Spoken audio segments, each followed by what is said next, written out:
Ouais, c'est le cas. Ouais, c'est vrai, malheureusement, ça s'est pas passé comme prévu. Rome a été un petit peu mieux. Mais ouais, un manque un peu général de performance, quelques petites erreurs. Voilà, les choses ne se sont pas vraiment bien mises dans l'ordre. Donc, on essaie de rattraper le tir, d'être un peu plus compétitif. Et ce week-end, on arrive sur une piste qui est assez différente de ce qu'on a l'habitude d'avoir. On est sur une piste, on va dire, conventionnelle à Valencia. Donc, voilà, on espère pouvoir faire un petit step en performance ce week-end.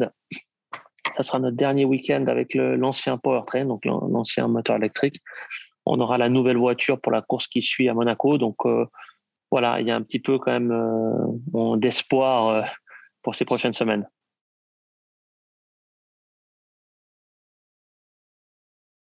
Le programme principal, déjà, c'est analyser au plus vite ce qui a fonctionné et ce qui n'a pas fonctionné à Rome. On avait amené pas mal d'évolutions. Certaines ont bien fonctionné, certaines n'ont pas du tout bien fonctionné.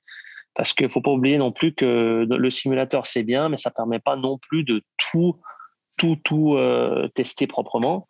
Et Rome, c'était une piste difficile. Donc maintenant, ce qu'il faut que nous, on fasse, c'est voilà, bien analyser ce qui n'a pas été, réagir le plus rapidement possible, prendre le bon, le moins bon et arriver à Valencia avec un meilleur package. Après, il faut garder quand même en tête que c'est un championnat où tous les écarts sont extrêmement petits, ce qui fait que si d'un week-end à l'autre, vous améliorez 2/10, ce qui n'est pas non plus impossible à faire, il y a tout de suite une énorme différence après dans le classement.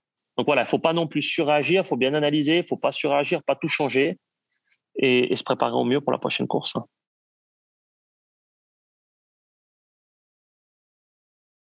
Pas le Valencia connu sur lequel la Formule 1 fait des essais privés, ni celui qu'on a eu cet hiver au mois de décembre. Là, c'est un peu, on va dire, fait pour la Formule 1, avec un endroit où on démarre la piste normalement, rien de différent. On a juste le mur des stands qui sera beaucoup plus long pour nous empêcher, on va dire, de prendre plus large, pour être que ce soit un peu plus facile pour la direction de course on va dire, de contrôler les limites de piste, parce que c'est une piste qui est faite à la base pour les motos, ce qui fait que les bordures sont très, très plates. Et donc, pour une voiture, vous pouvez très facilement passer dessus. Vous êtes toujours plus vite quand vous passez dessus, mais le problème, c'est qu'au bout d'un moment, vous ne respectez pas les track limites et vous êtes plus légal. Après, la deuxième partie du circuit, bon, elle est assez conventionnelle. Et la dernière partie, il y a vraiment un endroit où on va couper la piste. On prend une sorte de petite bretelle.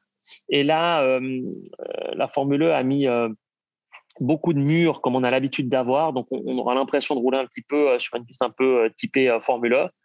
Et tout à la fin, après le dernier virage et la ligne d'arrivée, il y aura une chicane type Formule 1 aussi très serrée.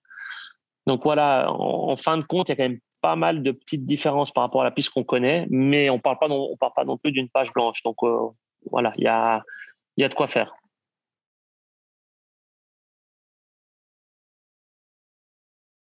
J'espère, hein. J'espère. Après, les conditions climatiques risquent d'être un petit peu changeantes, un peu comme à Rome. Ils annoncent pas mal de pluie. Par contre, ce qui est sûr, c'est que ça va être un circuit, même si ça venait être mouillé, avec beaucoup de saving. Donc, comme la vitesse moyenne est très élevée, vous devez beaucoup économiser d'énergie. Ce qui fait que vous arrivez dans des extrêmes d'économie d'énergie qu'on n'a pas forcément vraiment l'habitude, à part à peut-être Berlin et Marrakech. Donc voilà, ça va rendre, on va dire, l'aspiration va jouer un rôle très important. Il va falloir utiliser cette énergie le mieux possible.